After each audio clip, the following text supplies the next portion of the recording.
You don't really know until you get into a game. It's just, it's like spring training. Nothing really matters until you get into T-Mobile Park and the games really matter.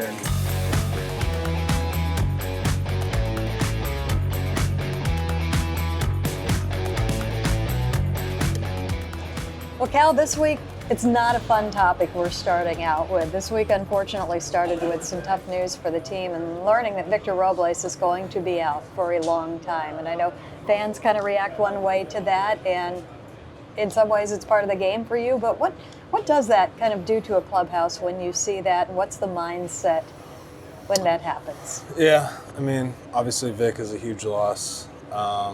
Look at a guy who plays great defense, runs the bases extremely well, sets the tone in the leadoff spot. So anytime you're missing a guy like that, it's going to hurt your club. But at the same time, don't have a lot of time to dwell on it. So next guy up, and that's kind of the mentality right now in the clubhouse. And we all have a job to do, and praying that quick recovery for him, and they can get back to normal as soon as possible. And it is next guy. It's not so much that you can replace the guy that you have. You kind of bring the next guy in, and he has to be himself. Yeah, exactly. So as you've seen, Raleigh moving back to the outfield, it's a plus that he's already a really good defender out there. So not trying to replace him in any way, but let the next guy come up, do his thing, and hopefully help the ball club up in a huge way. And it's what we need. Raleigh's an all-out player too. Do you tell him to stay away from nets? No, I mean, I'm never going to tell anybody not to go after a ball or not to play hard. So injury's part of the game. You don't want it to happen, but it is how things happen sometimes. But no, I'm not going to tell anybody not to hustle. So all right, net might lose that battle. Yeah, I know. Where would you assess where you guys are right now and getting into your season offensively? Yeah, just a little up and down so far. I feel like I thought we played some good offense,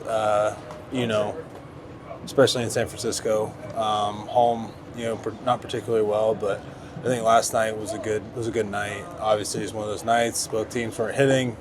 We've seen it before, and I thought those were two huge at-bats from Mastrobuoni and Dylan Moore last night to get us going. JP with a good bunt, just good baseball over there, and obviously Jorge coming up huge again for us in a similar fashion that he did on opening night. So, it's kind of where we're at, and still looking to compete and find ways to scrap runs across.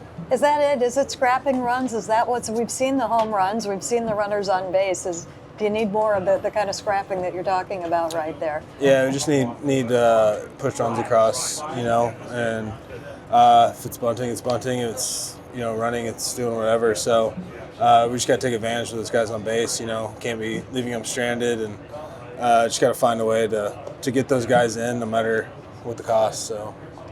You mentioned San Francisco, and that game won just so much in that game. I don't even know where to start. I'm going to start with the guy on the other side, Robbie Ray. What is it like to face a pitcher that you have caught? Yeah, it's, we saw a little different version of Robbie. Obviously, when we had him, and in years past, he's been majority fastball slider. He came out, throwing a few changeups, throwing a lot more curveballs than usual. So that was an adjustment. I thought we weren't able to make as quickly as I would have liked, but he came out with a new plan, and it's sometimes tough if a guy shows a new look to you and it's not what you're expecting. So I love Robbie. He's a great person. Obviously don't like competing against him, but that's just the competitor. So he threw the ball well. He looks good, and he was tough the other night. Didn't take advantage of some of the people that got on base. So. I know he said some things to JP when he came off the field the first time that JP was on base, and he was coming back in after the inning, and JP said he said something to make me laugh. Was there anything other than batter pitcher when you two were on the field? Did he say anything to you? Did you give him a look? Were there any talk beforehand or anything like that? No, I mean we're still good friends, so we give each other funny looks or whatever, and it's fun when you're playing against former teammates and friends. So he's a good guy, and got to talk to him a little bit after the game as well. And yeah, so that was the extent of it. So Okay, not too much fun, just a little bit. just a little bit. You caught over 230 pitches in that game. How do you feel after a night like that, just physically? Yeah, it's a lot, but it's kind of what you sign up for. There's some games, where it's super quick and super efficient and not a lot going on, and then there's other nights when it feels like there's running on base every single inning. So it was definitely one of those nights, and it was a lot of it was a heavy workload for sure, but nothing I haven't done before. And you like those games to maybe be a little later in the year, not so early, but it is what it is. And just seems like both sides were having a hard time putting guys away and trying to get that quick inning. And we saw that ninth inning, Santos, and he was having some troubles here and there. You call everybody in. What is the message when that happens out on the mound? And you've got to get those outs. You were in the ninth inning there, and you're trying to get him through it. But what is that conversation? Yeah, I mean, really just making sure we're on the same page as far as what to do with the ball hit back to him, what the infielders need to do, and then really just going over how we're trying to approach this guy and how we're trying to get him out. And it's just kind of the talks, and as well as trying to calm him down and get him locked back in. So really just trying to make sure that we're prepared and we're all on the same page, everybody in the infield, with especially with a sinker baller when lots of balls get hit on the ground like that. So that's what you want from him? I mean, obviously every time you want to strike out, but yeah, ground balls are really good in situations like that. It's all game dependent, so you never know, and you just want to get out there and make sure everybody's just ready to go for whatever situation is to happen. What were your thoughts when it looked like Vargas might be down and you were out of pitchers at that point? Did you know that he was the last arm available? At the time, I didn't until after the game. So luckily, it wasn't anything serious, which is good. But it was crazy just because I feel like almost every single guy got used that game except for one guy on their team, and it's a lot of arms to go through. I think we counted like 17 guys went through the game, so it's a lot of arms to be used in one game, and it was just one of those weird games that you don't see a lot of. No, it was fun. It was an exciting one too. It wasn't like it was an 11-inning 2-run. It was a lot of back and forth. It was. The next day, we saw you behind home plate before batting practice, and you were talking to Patrick Bailey, and I could only imagine, hey, I've got a gold glove, you've got a gold glove. What is that? You enjoy talking to other catchers like that? Yeah, I love talking to guys, picking guys' brains. We have some history. He's from North Carolina, I'm from North Carolina. Played against him 1 year in college. He's a switch hitter, I'm a switch hitter. We have the same agency, so we have a lot in common. Very similar. He's a more reserved, quiet guy, kind of as well. So, I love getting a chance to talk to guys and pick brains and catch up and kind of, talk catching, talk other pitchers, talk just the game in general, where it's at, and it's fun to get a chance to pick other guys' brains like that. What do guys ask you when they're trying to pick your brain? It's just dependent. Each guy will ask.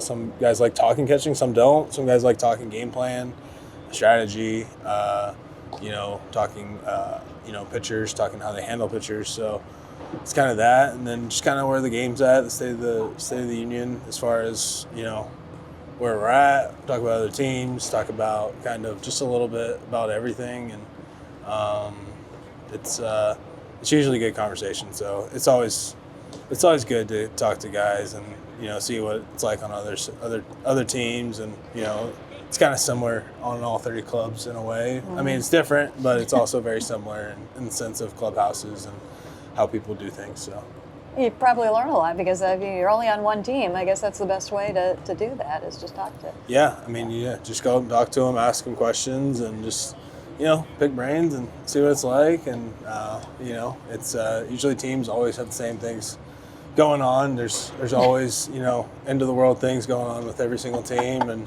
things that are going great. So it's all different, but it's all very similar. So that's awesome. We get back to Seattle. Did you have Logan Gilbert at 25% splitters coming out of spring training? No, I did not. But, you know, it's just kind of what's been called for so far. And it's been really good, and especially in 2 strike counts. And kind of been leaning into it. And, you know, the way I like to think about it is it's been going well, but there's going to be a time when it's not working. And it's just being prepared for that, and knowing that, you know, it's not always going to be there. And just like any other pitch and just like any other stretch of time, you know, there's going to be times when something's working, something's not working, and, you know, how do you pivot and what do you go to then? And just being prepared for that, and understanding that, you know, guys go through phases and things that they do really well and things that they don't do well. So just understanding that, and it's one of those times where split's working really well right now. It is a pretty pitch, no doubt. You decided last night it was time to debut the Andres Munoz kick change. Yeah. Why did you see that as the opportunity? Why did you call it? I just, at the moment in the game, you know, with who's at the plate, the situation, I thought it was a good time to, you know, break it out. And, you know, I knew, you know, kind of going into it, you know, this is, when was a good opportunity to do it and when wasn't a good opportunity to do it. And the stars kind of aligned, and just kind of went for it, really. I mean, you know, we had some other options as well, but what better time than now, I guess. You said that a couple of years ago. I told you, I think, about George's knuckleball, or somebody had a pitch and you didn't know it probably wasn't the knuckleball. You didn't know it, and you said, well, if he's got it, I'm going to call it. I mean, it's like, why not? Is that going to be your idea when they're working on them, obviously? Yeah, I mean, you don't really know until you get into a game. It's just, you know, it's like spring training, you know. Nothing really matters until you get into T-Mobile Park and the games really matter. And, you know, we did first strike and didn't have the most movement on it like he was expecting, but it worked. And, you know, put it in the back pocket, keep working on it, and find another opportunity and strategize and talk about when we might try to get it across again. All right, so we're going to see it again. We'll see. Okay. Probably, yes. Maybe? Probably, yes. Last question. I'm wondering about these right here. How many cases of these have you received? Oh, geez. I got probably 2 full boxes worth, so okay. that'll be going to friends and family. And I've already gotten lots of texts, and make sure you save me one. And I want people to enjoy them, so I'm sure people will get a kick out of them back home and everything. Christmas presents. Yeah, Christmas present. Start with that, whatever, right? Yeah. All right. Well, turned out pretty good. Did you have a hand in making this? No. No, you have no approval on this one. No, the marketing team does their thing and I do my thing. So. All right. A lot of interest. You've got your platinum glove and a little bit of platinum in there somewhere. Yeah, looks good. Are you going to one of these days show us the platinum glove and the chest protector and give us just a little kind of like maybe a get ready with me type video? Yeah, we'll do that. We'll get it locked in. I'll show you guys the gear and give you a little sneak peek, and we can go through all my sets. It'll be good. All right. We appreciate that. Yeah. Cal, thank you. Thank you.